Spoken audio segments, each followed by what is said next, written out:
sang. La victoire est assurée. Quand Jésus est présent, La victoire est assurée. quand l'ange est dans la salle, La victoire est assurée. quand il se réveille dans la barque, La tempête s'éclate.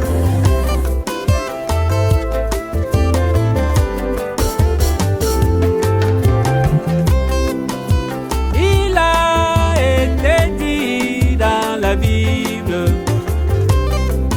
il a été annoncé dans la Bible, qu'un jour Jésus avait pris une barque, il s'y trouvait avec ses apôtres, mais il y eut un vent violent sur la mer.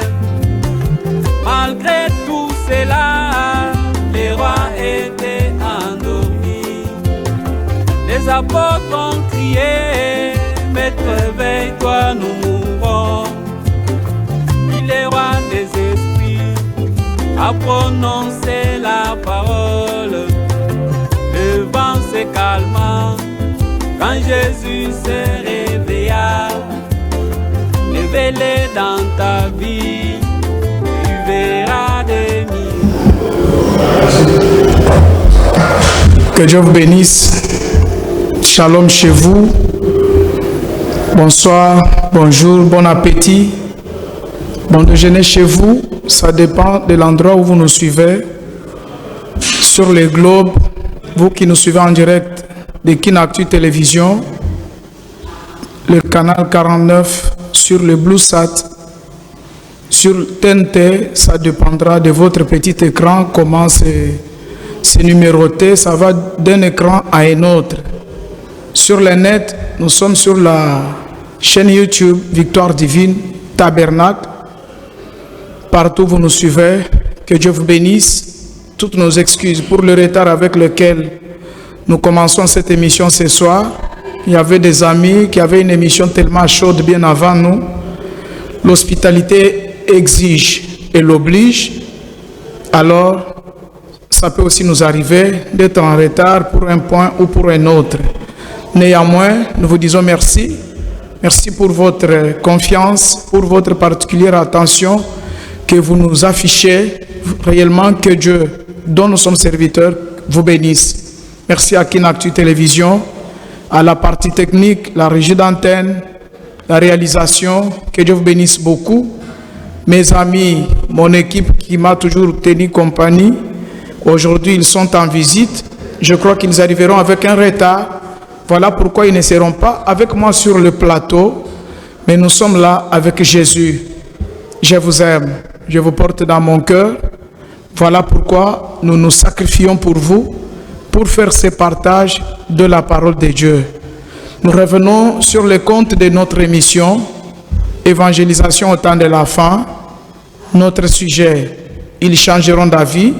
Notre point, la vraie adoration. C'est avec cela que nous continuons. Avant tout, je vous prie de courber la tête pour un mot de prière. Dieu notre Père Céleste, avec nos cœurs inclinés au-devant de toi, nous te disons merci. Nous t'élèvons, toi le maître des temps et des circonstances, pour tout ce que tu es, pour tout ce que tu as été et ce que tu seras pour nous. En ce moment précis, nous avons besoin de ta grâce. Que ta riche miséricorde abonde dans nos vies. Oint sur nous le Saint-Esprit de Dieu et sur tous tes enfants partout dans le monde, ceux qui sont en direct, sur Kinactu ou sur le net. Bénis le Seigneur. Nous nous attendons à toi. Que le sang précieux de Jésus-Christ nous apporte couverture et protection au nom de Jésus-Christ. Amen. Bien-aimés frères, bien-aimés sœurs, chers serviteurs de Dieu, mes amis qui aiment Jésus-Christ dans le monde entier, à Kinshasa, au Congo-Brazza, vous êtes au Congo central, Pointe-Noire, dans nos 26 provinces de la RDC, en Afrique, en Occident, que Dieu vous bénisse beaucoup. Nous passons directement à la lecture de la Bible pour pouvoir mieux nous entretenir. Je ne manquerai pas de saluer mon ancien, Moïse Chibola, que Dieu vous bénisse beaucoup. Au Kasaï central, que Dieu bénisse Moïse Kayembe. Je vous porte dans mon cœur. Moïse Chinyama, que Dieu vous bénisse, cher papa. Je vous porte tous dans mon cœur. Victoire divine, sentez-vous à l'aise. Jean 4. Aujourd'hui, nous prenons le verset 23e et 24e. Nous les lisons au nom de Jésus-Christ. Mais l'heure vient, elle est déjà venue, où les vrais adorateurs adoreront le Père en esprit et en vérité. Car ce sont là les adorateurs que le Père demande. Dieu est esprit. Et il faut que ceux qui l'adorent en esprit et en vérité. Ajoutons 1 Thessaloniciens, chapitre 5e, le verset 19 au 22. N'éteignez pas l'esprit, ne méprisez pas les prophéties, mais examinez toutes choses, retenez ce qui est bon. Abstenez-vous de toute espèce de mal. Que l'Éternel Dieu bénisse la lecture de sa parole. Chers frères et sœurs, bien-aimés en Jésus-Christ notre Seigneur, encore une fois, que Dieu vous bénisse. Notre sous-point, c'est la vraie adoration. Il n'y a pas moyen d'adorer l'Éternel notre Dieu, le Seigneur Jésus-Christ, en dehors des principes que lui-même a établis, en dehors du modèle qu'il nous a prescrit dans la Bible. Peu importe combien nous sommes spirituels, peu importe combien nous sommes plongés dans les Écritures, dans l'Église de Jésus-Christ, la vraie adoration est l'unique, elle est seule. Peu importe votre foi, votre dénomination, peu importe votre tendance, comment vous voulez adorer, je crois que la Bible est claire, elle a tranché là-dessus, elle a dit, les vrais adorateurs que le Père demande sont ceux-là qui l'adoreront en esprit et en vérité. Point barre. Nous avons dit à l'entrée des jeux sur ces petits points que la vraie adoration est celle dans laquelle nous trouvons, on nous prêche la parole de Dieu pure et sans mélange, et le Saint-Esprit vient confirmer cette parole-là avec des manifestations, des démonstrations puissantes telles que Paul l'a décrite dans la Bible.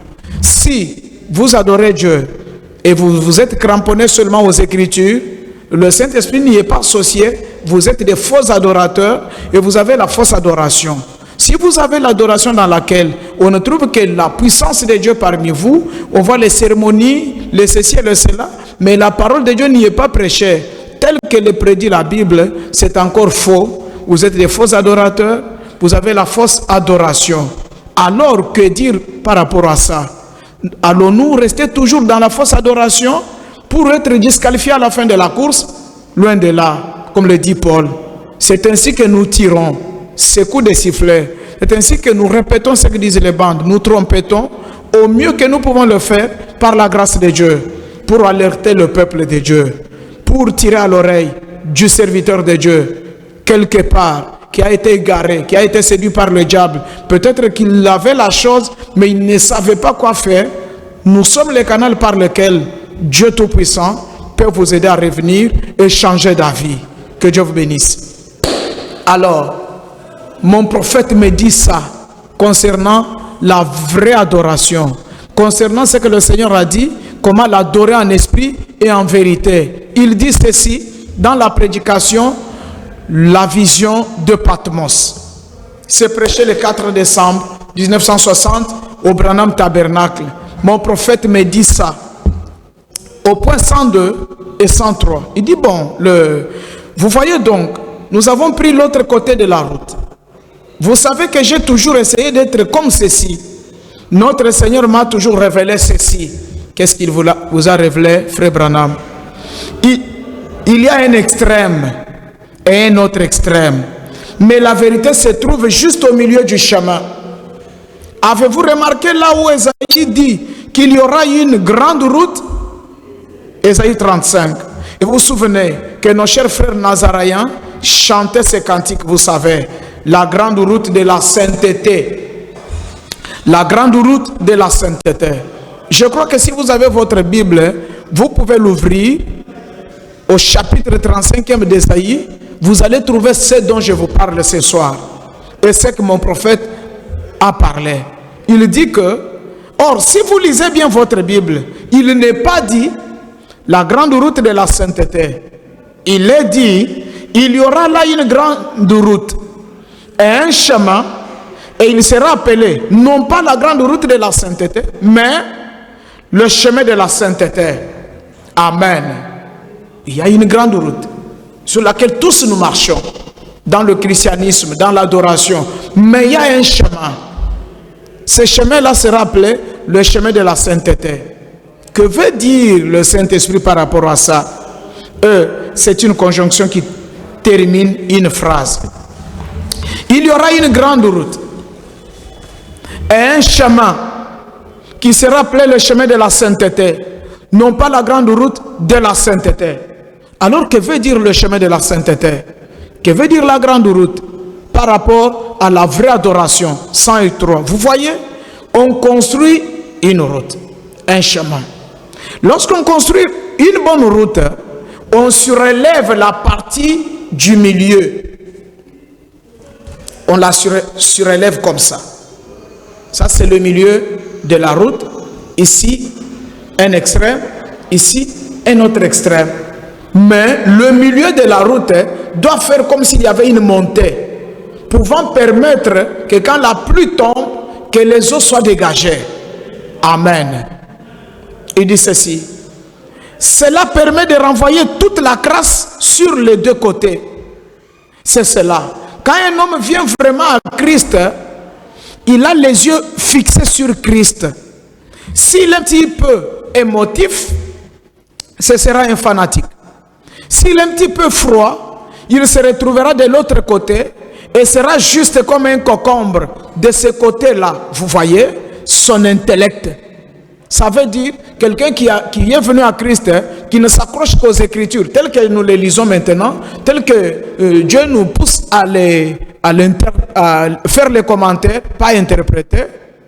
Nous nous accrochons seulement à ça. Donc, nous devenons comme un concombre, comme un cadavre, comme un bois sec, sans vie. Il y a aussi quelqu'un qui est un peu émotif. Lui est là, alléluia, merci Seigneur, Maïkabara, il est... Mais, peu après, il devient fanatique parce qu'il n'a pas les notions de la parole de Dieu. Il n'a pas ce que la Bible exige. Il n'a pas le fondement scripturaire. Vous trouvez ça chez les ministres, chez les chrétiens, les adeptes. Mais la plupart des cas, celui qui est à la base de tout ça, ce n'est pas le simple adepte qui vient à l'église. C'est vous les prédicateurs. Parce que c'est vous qui avez été premièrement mal enseigné. C'est vous qui ne savez pas quoi faire.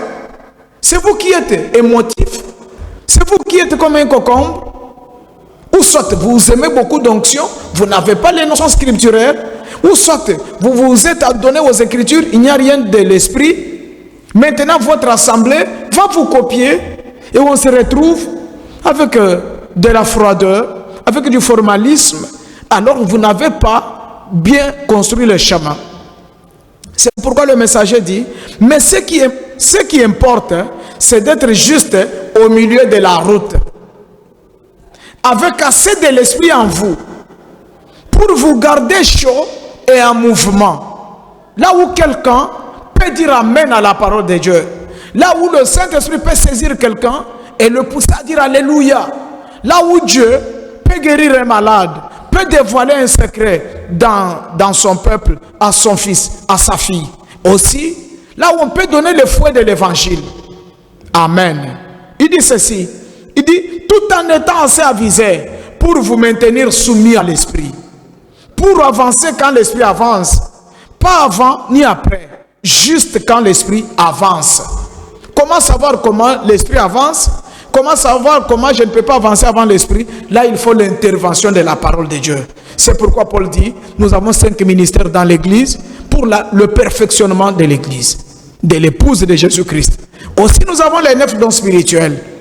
Tout ça doit nous aider à pouvoir être bien gardés sur le chemin, au milieu de la route, au milieu du chemin, tirant de deux côtés, appelant de deux côtés. Pas seulement être à une seule extrémité. Sinon, ça ne sera pas une vraie adoration. Nous trouvons ça dans nos églises. Vous entrez dans l'église, on prêche la Bible, on cite le nom de Jésus-Christ, mais vous ne sentez rien de ce Jésus-là. Vous ne voyez pas ce Jésus-là comme il l'a dit, je serai avec vous, même en vous, jusqu'à la fin du monde. Mais si nous ne sommes pas encore arrivés à la fin du monde et que nous respirons jusqu'à ce soir, où est ce Jésus lorsque nous nous rencontrons? Et ce même Jésus a dit que les cieux et la terre passeront, mais ma parole ne faillira jamais. Pourquoi vous avez toujours le mouvement du Saint-Esprit et il n'y a pas la parole de Dieu?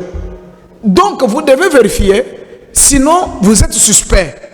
Ou soit c'est vous les prédicateurs, c'est vous les visionnaires de l'église qui êtes suspects, ou soit vous êtes ensorcelés par les gens qui sont autour de vous, qui vous tirent d'un côté ou d'un autre. Mais à la fin de la route, quel est le bilan que vous allez présenter à Jésus? C'est pourquoi vous voyez, dans nos églises, il y a beaucoup qui se passe.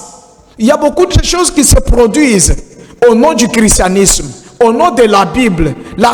L'erreur n'est pas chez les croyantes et croyants, l'erreur c'est chez les lévites, les sacrificateurs.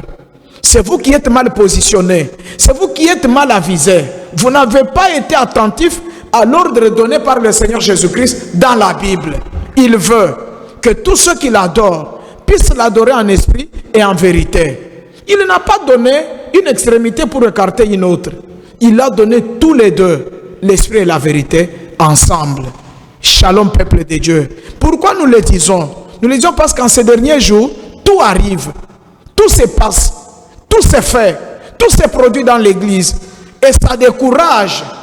Il y a des hommes et des femmes aujourd'hui qui ont l'horreur d'aller à l'église, qui ont du mal d'écouter un prédicateur parler, qui ont du mal de voir quelqu'un avec la Bible à cause de ce qu'il a vécu dans l'église, à cause de ce qui se passe dans l'église. Mais nous leur disons, eux aussi, ils n'ont pas raison. Ils doivent revenir, ils doivent changer d'avis. Parce que s'il y a la bonne chose, elle doit se produire dans l'église du Dieu vivant, pas en dehors. Amen. Maintenant, pour faire asseoir mon idée, William Branham dit ceci, dans la prédication, la parole parlée est la semence originelle.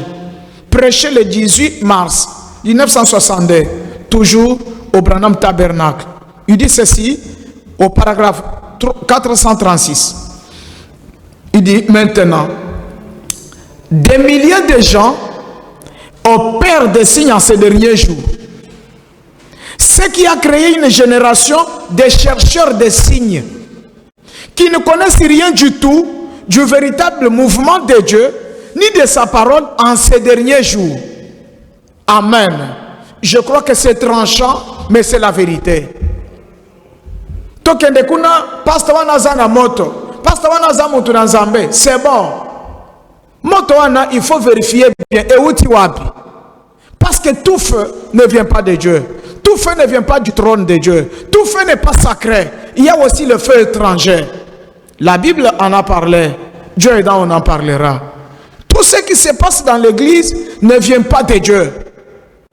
Tous les signes que nous voyons, tous les miracles qui se produisent, c'est pourquoi il faut beaucoup tirer attention, surtout en ces derniers jours, surtout ici chez nous à Kinshasa, partout, dans votre village, dans votre secteur, dans votre province, dans votre capitale, dans votre pays là, il y a des choses qui se passent. Il y a des choses qui se font et les gens deviennent des chercheurs de signes. Présentez-leur du sang et de l'huile et des démonstrations charnelles sur l'estrade, ils appuieront cela. Il suffit seulement qu'on agite un mouchoir et que les gens tombent aux zambazao. Il faut d'abord vérifier. Ça tire l'origine d'où? Est-ce que ça vient de Dieu? Ou c'est une loge magique quelque part? Ou ce sont des manifestations sataniques? Il y a une reproduction de l'enfer? Il faut vérifier. Il dit ceci. Ils appuieront cela, que ce soit la parole de Dieu ou pas. Eux ne vérifient jamais. Il faut seulement que les gens tombent. Il faut que les démons parlent. Il faut que l'on voit quelqu'un entrer en onction, crier Alléluia. Oh, Ezanzambe. Non, vérifiez bien s'il vous plaît. Vérifiez bien s'il vous plaît. Alors vous me poserez la question, comment vérifier? William Branham dit ceci. Que ce soit la parole de Dieu ou pas, que ce soit conforme aux Écritures ou pas. Parce que la Bible dit qu'en ces derniers jours, il y aura des faux Christ. Il y aura des faux qui se soulèveront. Il faut vérifier. Tout ce qui se passe au nom de Jésus ne vient pas de Jésus-Christ, ne vient pas de la Bible. Ce n'est pas tous ceux qui citent le nom de Jésus qui sont mandatés de Jésus. Jésus nous a avertis que ces choses allaient arriver au temps de la fin. C'est pourquoi la vraie adoration tire une sonnette d'alarme. Comme je l'ai dit dans Matthieu 24, deux esprits très semblables. Cela séduirait même les élus si c'était possible. Si vous êtes un élu, écoutez la trompette de l'évangélisation au temps de la fin, ce qu'elle vous dit ce soir. 437. Comment distinguer l'un de l'autre? Comment allons-nous distinguer que ceci vient de Dieu, ceci vient du diable? Comment allons-nous distinguer que c'est l'écriture ou pas? C'est au moyen de la Bible. C'est pourquoi Paul dit, examinez toutes choses, retenez ce qui est bon. Abstenez-vous de toute espèce de mal. Tout doit passer par le miroir de la parole de Dieu. Tout doit être vérifié au moyen de la Bible. Vérifiez tout ce qui se passe. Dans l'ancien sacerdoce, Dieu avait dit à Moïse qu'il fallait mettre les pectorales sur la poitrine d'Aaron pour que quand quelqu'un viendra le matin avec un songe, avec une vision, avec une prophétie, que l'on fasse passer cela au test appelé l'Urim Tumim. S'il n'y avait pas le clignotement, le jaillissement des éclairs arc-en-ciel sur la poitrine d'Aaron, c'était rejeté, c'était faux. Aujourd'hui, notre Urim Tumim, c'est la parole de Dieu. C'est la Bible. La parole interprétée. La parole révélée. Si cela n'est pas conforme au modèle établi, c'est faux, rejeté. Amen. Mon prophète dit ceci. Prononcez la parole. Passez-les au test de la parole. C'est cela qui va vous aider à le distinguer. Parce que la question que vous pouvez me poser, c'est que, frère Lucé, comment allons-nous distinguer l'un de l'autre? Comment savoir que ce miracle vient de Dieu ou pas? Comment reconnaître que cette prophétie vient de Dieu ou pas? Faisons passer cela à l'Urim Tumim, à la parole de Dieu. Que disent les Écritures? Passez-les au test de la parole. Comment le reconnaître? Vous prononcez la parole. Devant tous ceux qui prophétisent, devant tous ceux qui dansent en esprit, prêchez l'évangile. Prenez le fouet de l'évangile, mettre de l'ordre. Vous verrez qui sont de Dieu et qui ne le sont pas.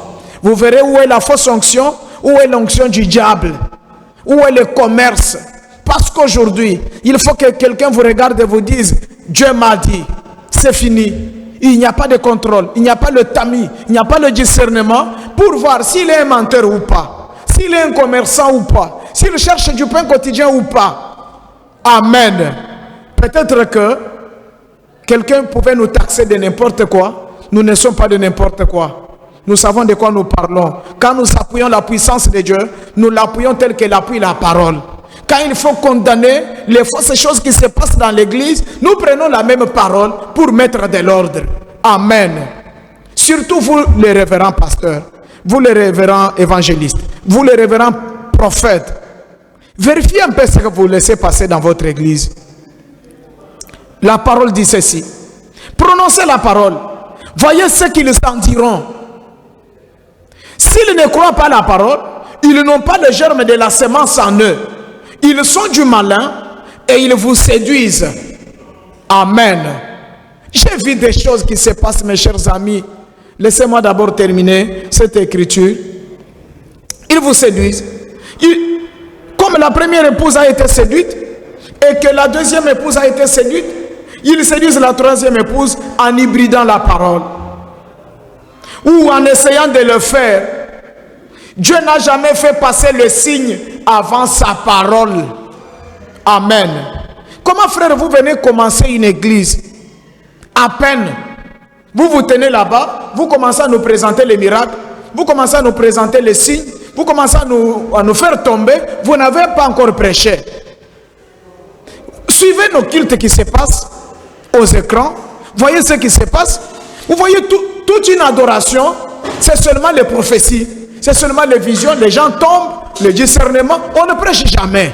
Cher prophète, vous tirez ce modèle d'où? Est-ce que vous êtes le premier prophète que Dieu a envoyé? Vous ne savez pas que cette Bible est pleine de véritables prophètes et de faux prophètes? Un véritable prophète de Dieu prononcera d'abord la parole écrite. Nous ramènera d'abord sur ce que Dieu a dit dans la Bible. Cela va nous permettre de savoir qui est-ce que vous êtes. Comment tout un culte comme ça, les gens viennent de chez eux, on danse, on chante, on transpire. Après, toi, Dieu m'a dit ça. Frère, vous croyez où? Vous croyez que cette église vous appartient? Est-ce que c'est vous qui avez versé le sang sur le bois du calvaire? Vous ne savez pas qu'il y a une Bible qui vous jugera au temps de la fin, au dernier jour, au trône blanc de Dieu. La Bible dit, tout passera. Les prophéties passeront. Les miracles passeront. Le discernement passera. Même la prédication. Mais cette parole ne passera jamais. Elle va vous rencontrer à la barre du jugement de Dieu. Comment? Vous nous prenez en otage toute une année, tout un mois, toute une semaine. Nous venons à l'église, il n'y a que des prophéties, de discernement. Vous ne prêchez jamais. Très bien. Libre à vous. Faites votre commerce. Mais n'oubliez pas que la Bible dit, dans les derniers jours, il y aura des séducteurs. Il y aura des faux oins. Il y aura des faux Christ. Alors le test, c'est la parole de Dieu. Distinguez-vous par la prédication de la parole. Amen. Même si vous ne dites pas Amen, la parole vous exige de changer d'avis. Ce n'est pas parce que nous venons dans votre église, nous voyons les malades être guéris, nous voyons des miracles, que tout est de Dieu. Non. Même partout dans nos villages, dans nos cités, nous trouvons aussi des magiciens. Il y a des sorciers guérisseurs. Il y a des choses qui se font. Vous arrivez quelque part dans une pièce, on vous dit même le nom de votre arrière-grand-père, mais la personne qui vous parle n'a jamais été baptisée au nom de Jésus-Christ. Vous croyez que vous êtes le premier à voir clair dans la vie de la personne? Non. Alors pour mettre la différence, nous avons notre modèle, c'est la parole de Dieu. C'est pourquoi tout prédicateur, où soit-il, s'il s'écarte de la parole de Dieu, comprenez que c'est un faux. Comprenez qu'il n'a pas la vraie adoration, il est un faux adorateur, il va vous introduire dans la fausseté. Est-ce que chez vous là vous direz Amen? Est-ce que vous pouvez regarder votre prophète en face, votre maman prophétesse en face et lui dire, montrez-moi les signes de la Bible. Montrez-moi là où il y a la vraie adoration, tel que dit dans Jean 4, à partir du verset 21 jusqu'à 24. Amen. Montrez-moi le Dieu de Paul, qui dit d'examiner toutes choses, de prendre ce qui est bon, retenir ce qui est bon et nous abstenir de toute espèce de mal. Quand même prêchez-nous la parole de Dieu, elle va nous positionner, nous verrons, parce que là où la parole est prêchée, c'est là que l'onction de Dieu descend. C'est là que le Saint-Esprit vient confirmer le ministère, vient confirmer la prédication. Comment nous venons de la maison? Papa évangéliste commence. Toi là, je vois dans ta vie, il y a ça. Toi, il y a ça. Ah, cher ami, cher ami, cher ami, ce n'est pas de chez vous que cet évangile est venu. Cet évangile est venu du ciel. Vous passerez, mais la parole est éternelle. William Branham dit, Dieu n'a jamais fait passer les signes avant sa parole. Amen. Dites aussi Amen. Celle-là, elle écorche vraiment. Il revient sur la même déclaration. Dieu n'a jamais fait passer les signes avant sa parole. Même Jésus lui-même, avant de ressusciter Lazare, il a parlé. Avant de s'entretenir avec les 10 lépreux, il a parlé. Avant de toucher, avant que la femme vienne toucher sa robe, pour que la perte du sang s'arrête, Jésus a parlé, il prêchait. Avant même de changer l'eau en vin, il a prêché. Mais vous tirez ce modèle d'où? Que dire de Paul de Tarse? Que dire de tous les prophètes de la Bible? Élie au mont Carmel, avant que le feu ne tombe, Élie a préparé l'autel. C'était toute une prédication. Mais vous voulez nous emballer jusqu'à quand? Vous nous prenez en otage jusqu'à quand? La parole dit ceci. Ils ont été ajoutés pour servir de preuve à la parole. Mais c'est la parole qui vient en premier. Les signes, les miracles. Marc 16 dit, voici les signes qui accompagneront ceux qui auront cru. Amen. Nous ne sommes pas les croyants des signes. Nous ne sommes pas les croyants des miracles. Nous ne sommes pas les croyants des prodiges. Nous sommes les croyants de la parole de Dieu. C'est quand nous croyons que les signes et miracles vont nous accompagner. Mais vous ne m'avez pas encore prêché. Vous ne m'avez pas encore aidé à découvrir que je vivais dans le péché. Je dois venir à Christ. Vous m'emballez directement. Où est la différence entre vous et le devin de la cité? Où est la différence entre vous et une loge quelque part?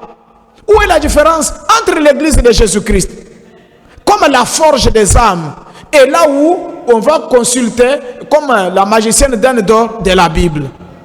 Amen. Mon messager dit ceci. Pour le prouver, Élie a dit à la femme, là c'est dans 1 Roi 17. Élie dit à la femme, fais-moi d'abord un gâteau. Regardez ensuite le miracle qui arrive. Le miracle ne s'est pas produit avant qu'Élie ne prêche la veuve de Sarepta. Il lui a d'abord apporté l'évangile. Femme, donne-moi d'abord un verre d'eau. Après, apporte-moi un gâteau dans l'autre main. C'était toute une prédication. Il dit, je n'en ai pas. Ce qui reste, c'est pour moi et mon fils. Nous mangeons et nous mourrons. Il dit, d'abord moi. Ainsi dit le Seigneur.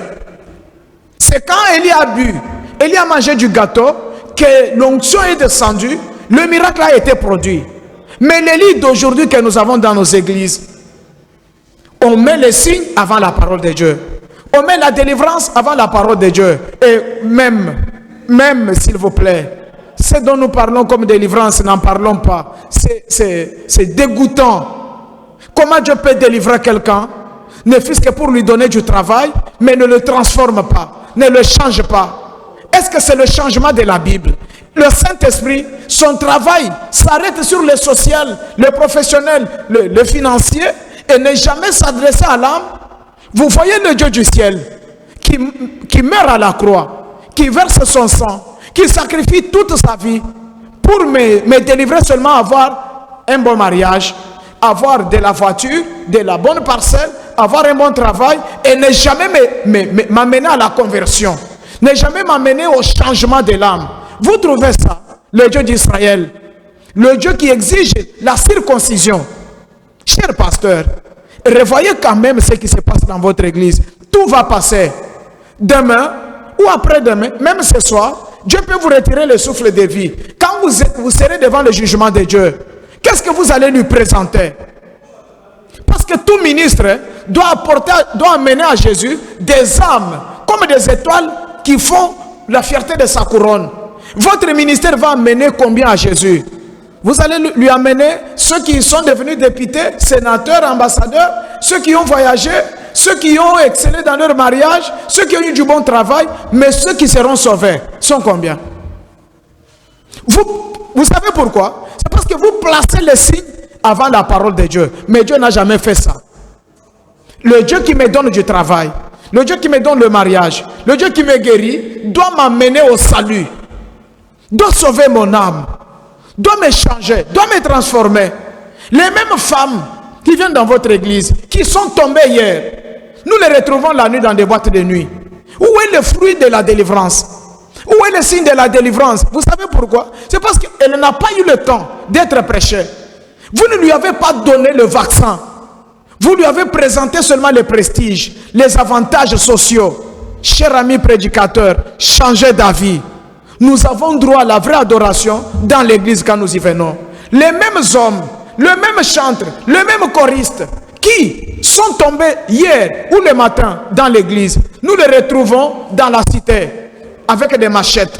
Nous les retrouvons en train de faire le détournement. Nous les retrouvons dans toutes les ambiances charnelles du monde. Mais le matin, ils sont au protocole. Ils sont diacres. Ils sont huissiers du pasteur. Ils sont prophètes. Vous savez pourquoi? C'est la faute de l'artisan. Vous n'avez pas ce qu'il faut. La première personne à qui il faut amener, présenter la vraie adoration, c'est le prédicateur, le ministre. C'est pourquoi William Branham dit, si vous êtes un ministre, vous avez résolu tout un tas de problèmes. Vous avez aidé Dieu, parce que de par ces ministres-là, Dieu aura la facilité d'attraper des âmes, d'attraper des poissons et le mettre au grenier. Que Dieu vous bénisse. Mon prophète dit ceci. Venez d'abord à la parole et regardez ensuite le miracle. C'est à la parole seulement elle-même que le Saint-Esprit donne l'énergie. Amen. Surtout dans nos églises du message du temps de la fin. Il y a beaucoup. Il y a à boire, à manger. Cher ami, j'ai entendu un pasteur qui déclare du haut de sa chair que la parole est le petit frère au miracle et au prodige. Et ce n'est pas la sorcellerie. Tu as trouvé ça où? Tu as lu ça où? Or, la Bible dit, au commencement était la parole. Elle était au commencement avec Dieu. Et elle était Dieu au commencement. Elle est devenue petit frère à qui? À toi? Elle est devenue petit frère à qui? Aux sensations que tu démontres dans l'église, qui ne sont même pas jugées. Tu te moques de qui? Avec le message de William Branham. Dans les églises du message du temps de la fin. À la place de présenter aux enfants de Dieu la parole de Dieu, vous les tourmentez, vous les ensorcelez avec les sensations, avec les émotions, pour qu'ils soient votre proie, pour les traiter à votre merci, pour faire de tout ce que vous voulez. Les femmes n'en parlons pas. Combien vous avez engrossé? Combien les filles d'autrui vous avez déviergées? N'en parlons pas. Combien de mariages vous avez brisés dans votre ministère avec l'onction, avec les recommandations? Tout ça c'est quoi? C'est le manque de la parole de Dieu dans votre âme. Un ministre sans dépôt de la parole, mais avec les dons. Écoutez, vous n'êtes pas le premier à avoir exercé le discernement. Vous n'êtes pas le premier à avoir prié pour les malades. Vous n'êtes pas le premier à avoir eu des visions et des songes. En enfer, ils sont déjà nombreux. Ils sont déjà nombreux en enfer, bien avant vous. Même Caïn avait de l'onction. Judas en avait. Ils sont nombreux. Aujourd'hui, n'en parlons pas. Voyez bien, quand vous avez négligé l'écriture, quand vous avez négligé l'encre correcteur, qui est la parole écrite dans la Bible, cette parole est interprétée aujourd'hui par la colonne de feu. Voyez combien vous avez de dégâts dans votre ministère. Vous voyez combien c'est produit dans votre église. Au nom du christianisme, parce que vous avez l'onction. Écoutez, quand nous disons que nous aimons une religion qui a des sensations, une religion de puissance, cela ne veut pas dire que nous allons déchirer le papier de la Bible. Cela ne veut pas dire que nous allons supprimer la Bible pour la remplacer par quoi que ce soit. Non plus. Dans l'église du Seigneur Jésus-Christ, d'abord la parole de Dieu qui doit être prononcée. Les miracles, les signes, les dons vont opérer après. Que la parole soit d'abord en premier lieu. Même Josué, pour la traversée du Jourdain, c'était d'abord les sacrificateurs avec l'arche sur leurs épaules. Ce sont eux les premiers qui ont piétiné l'eau du Jourdain. Les chantres après, les prophètes après. Amen. Mais voyez dans votre réveil, voyez dans votre fondation, comme nous en avons aujourd'hui, tout un tas. Voyez dans votre ministrise tout ce qui se passe. Où est la parole de Dieu qui prend la première place? Parce que le maître du terrain, c'est la parole de Dieu. Nous n'allons pas juger la parole de Dieu par les visions que vous nous donnez. Nous n'allons pas juger la parole de Dieu par les prophéties que vous nous donnez, par les malades qui sont guéris chez vous. Mais les malades, les prophéties, les visions, les miracles sont jugés par la parole de Dieu. Est-ce que vous pouvez dire Amen avec toute l'onction que vous avez là? C'est la parole qui va nous donner la différence entre la fausse onction et la vraie onction. C'est la parole qui nous donne la différence entre les vrais prophètes et les faux prophètes. Et cette parole, elle est ointe aujourd'hui. Cette parole, nous l'avons dans nos mains. Cette parole est déclarée. C'est pourquoi je n'ai pas honte, toutes les fois que je vous parlerai, de remercier Dieu pour la lumière du soir. Je n'ai pas honte de dire merci à Dieu, parce que le Dieu de Michée est aujourd'hui dans le camp. Même si Sédéchias lui avait donné une gifle, parce qu'il avait donné un message qui s'opposait à toutes les bêtises qu'ils avaient produites dans la salle des dons. Lorsque Michée est venu, il a exigé qu'on lui donne une nuit. Il s'est consacré devant l'Éternel et la vision a quitté le trône. Dieu lui a montré ce qu'Élie avait prononcé avant Michée. Et Michée a revu la chose. Le matin, il prend la parole. Il dit ainsi dit le Seigneur, je vois, tu vas au combat, mais Israël sera dispersé. sans berger, les brebis sans berger. Sédéchias se lève, il lui donne une gifle. D'où le Saint-Esprit est sorti de moi pour venir parler au travers de toi. C'est comme si Sédéchias avait le monopole, avait l'autonomie de l'Esprit de Dieu, avait le monopole sur les visions et les prophéties. Et pourtant, il n'avait pas la parole de Dieu. Comment aujourd'hui le Saint-Esprit peut descendre dans une assemblée, oindre une femme pour l'autoriser à prêcher la parole de Dieu? Et on dit qu'elle est ointe, elle est spirituelle. Quel Saint-Esprit de la Bible qui vient contredire Paul de Tarse? Vérifiez bien ce qui se passe chez vous. Quel Saint-Esprit de Dieu vient oindre une église pour établir les successions, les échelons, le pasteur national, le pasteur provincial, le pasteur international, le pasteur régional? Vous avez tiré ça d'où? N'est-ce pas le modèle catholique? N'est-ce pas le modèle presbytérien? N'est-ce pas le modèle de l'enfer? Mais dans la Bible, quand l'église a été mise en ordre, vous avez trouvé le Saint-Esprit établir Simon-Pierre, le premier pasteur, et les autres sont derrière lui pour venir lui fournir le rapport mensuel, lui donner les offrandes mensuelles. Mon Dieu, vous avez trouvé ça où? C'est pourquoi vérifiez bien, changez d'avis.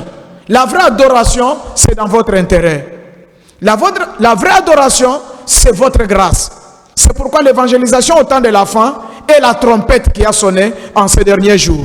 Dieu dit, voici, je vous enverrai lui le prophète, avant que les jours de l'Éternel arrivent. Ces jours grands et redoutables, il ramènera les cœurs des pères à leurs enfants et les cœurs des enfants à leurs pères.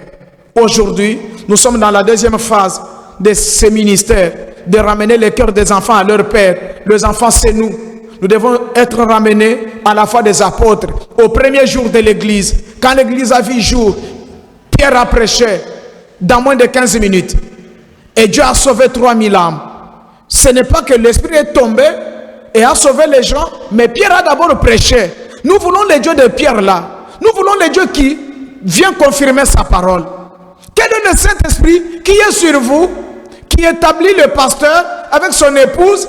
Ils sont là, le pasteur assis sur une chaise, sa femme sur une autre chaise, comme si on était dans une dynastie. Comme si on avait le roi et la reine. Vous trouvez ça où? Vous croyez le roi David?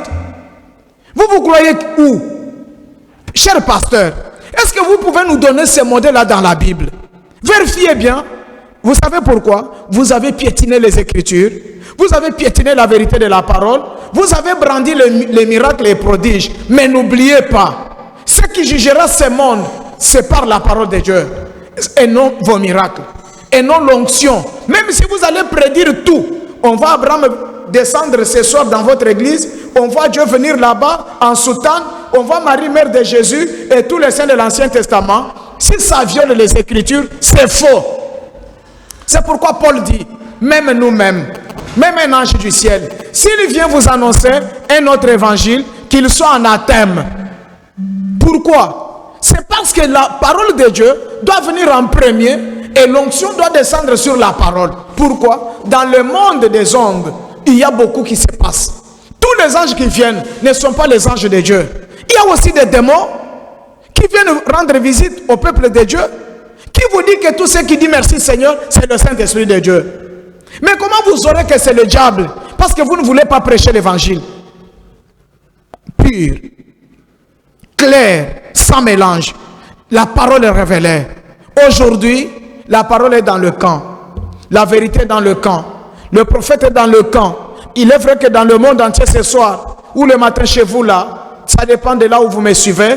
Quand vous allez vérifier, vous ne trouverez pas une personne du haut de la chair appelée William Branham en veste ou en chemise. Mais ce soir, ou le matin chez vous, il est là en train de prêcher, parce que du haut de la chair, nous le lisons. C'est pourquoi même dans le livre des Actes, on dit, dans les synagogues, on lit Moïse. Amen. Le Moïse d'aujourd'hui a parlé. Pourquoi Pierre dit qu'on lit Moïse? Pourquoi Jésus dit, vous avez lu Moïse, les psaumes et les prophètes? C'est parce qu'il y a une loi qui est sortie. Il y a une parole qui est sortie. Il y a la parole du Seigneur mise dans la bouche d'un homme de Dieu. Et cette parole établit la différence et la vérité. C'est pourquoi je vous exhorte, je vous supplie et je vous invite à changer d'avis, à revenir aux principes bibliques établis pour notre adoration. Nous ne devons jamais être comparés aux magiciens. Aujourd'hui, il y a des sectes, il y a des religions sataniques aujourd'hui. Vous y entrez, vous sortez de là riche. Vous sortez de là un grand homme de la société, mais un païen dans l'âme. Un païen dans toute sa vie, en communion avec les démons de l'enfer. Mais où sera la différence? C'est quand la vraie parole est prêchée, elle nous démasque le diable, elle détaille le chemin de la croix, et le Saint-Esprit vient confirmer cela. Chers prédicateurs, prenez l'épée de la parole, aidez-nous, s'il vous plaît. Nous avons des âmes qui valent beaucoup. Nous vous donnons de la dîme, nous vous payons des voitures, des vestes, nous vous payons des parcelles, nous vous payons des visas, nous vous envoyons partout où vous voulez. Nous faisons tout pour vous, mais ayez des égards à nos âmes. S'il vous plaît, l'âme de l'homme vaut 10 000 mondes. La Bible dit, à quoi bon gagner le monde entier et perdre son âme? Alors les âmes que Dieu envoie chez vous, vous êtes l'hôtelier. Lui est le bon samaritain. Vous avez un malade à soigner avec l'esprit et la vérité. Que Dieu vous bénisse. Que Dieu bénisse Kinactu. Que Dieu bénisse Victoire Divine. Que Dieu bénisse mes amis les prédicateurs. Partout où vous nous avez suivis. Que Dieu vous bénisse ce soir. Effectivement, ça blesse. Ça fait du mal. Ça interpelle. Mais je crois que cette parole pourra avoir atteint quelqu'un. Un homme de Dieu. Un fils de Dieu. Une fille de Dieu qui va se rendre compte que même si vous n'êtes pas d'accord avec le message prêché par William Branham, relisez la Bible. Revoyez le modèle que Jésus a établi pour son adoration dans son église par ses enfants appelés les vrais adorateurs. Si tel n'est pas le cas, changez d'avis. Ne soyez pas en communion avec les démons pour rien. Ne devenez pas formaliste et froid pour rien. Ne perdez pas votre adoption pour rien. Ne manquez pas le ciel pour rien. Que Dieu vous bénisse. Courbons la tête. Dieu notre Père Céleste, merci pour ta grâce. Merci pour ta bonté. Merci pour ton amour ce soir. Je crois que ta parole, lorsqu'elle vient, elle ne pourra jamais retourner à toi sans porter le fruit. C'est ce que tu nous as dit. Moi, je suis un homme. Je crois qu'au jour du jugement, tu me jugeras sur ces paroles qui sont sorties de ma bouche. Si je les vis ou pas. Si je les pratique ou pas. Mais je crois, Seigneur, que par ta grâce, nous allons y arriver. Aide aussi mon frère quelque part. Aide une église quelque part. Aide une fille de Dieu quelque part. Même quelqu'un qui avait déjà vomi le fait d'adorer Dieu dans l'église. Aide-le quelque part à retrouver le chemin de la vérité, le chemin de la vraie adoration. Guéris les malades qui sont connectés à cette parole. Résous les problèmes de ton peuple. Console les affligés. Sauve les perdus. S'il y a une âme qui désire avoir Christ ce soir, Seigneur, aide cette âme-là à arriver au bon port. Bénis Kinactu Télévision qui me sert du pupitre pour atteindre mon peuple. Bénis Victoire Divine qui a produit cette émission. Bénis tous tes enfants. Bénis tous ceux qui me soutiennent avec leurs prières, leurs conseils, avec leur soutien moral, pourquoi pas financier. Bénis-le chacun, tout pour ta gloire, au nom de Jésus-Christ. Amen. Que Dieu vous bénisse de partout. Je crois que nous sommes pratiquement arrivés à la fin. Dieu aidant, la rediffusion c'est dimanche à 21 h, ça dépend de l'endroit où vous nous suivez. L'heure de Kinshasa, c'est l'heure que je donne. Chez vous, là, je ne sais pas comment, mais au Congo-Brazza, c'est la même heure. Congo central, mêmement, nous avons la même heure. Alors, pour ceux qui sont connectés sur la chaîne YouTube, vous avez droit à votre prédication à n'importe quelle heure. Que Dieu vous bénisse richement. Victoire Divine, nous avons la maison des dons. L'opération du Saint-Esprit, c'est samedi à 8 h. Si vous êtes malade, vous avez un problème, vous voulez que le Dieu dont nous sommes serviteurs puisse vous aider, voyez nos numéros d'en bas, appelez. Si vous êtes ici à Kinshasa, nous sommes dans la commune de Kinshasa, au croisement des avenues Rai et Wangata. Nous sommes Victoire Divine, votre église. Si vous êtes loin, vous pouvez être connecté à nous à tout moment. Nous allons échanger vos conseils, vos suggestions et remarques. Nous ferons du bien. Que Dieu vous bénisse. À la prochaine, Dieu voulant, la même chaîne, Kinactu Télévision, la même émission, le même présentateur si c'est la grâce de Dieu. À la prochaine. Que Dieu vous bénisse de partout. Merci beaucoup.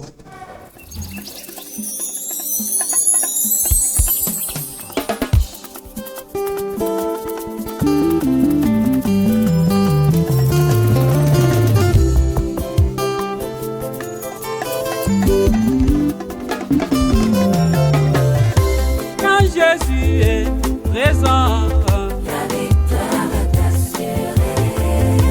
quand Jésus est présent, La victoire est assurée. quand l'ange est dans la salle, La victoire est assurée. quand il se réveille dans la barque, La tempête s'éclate.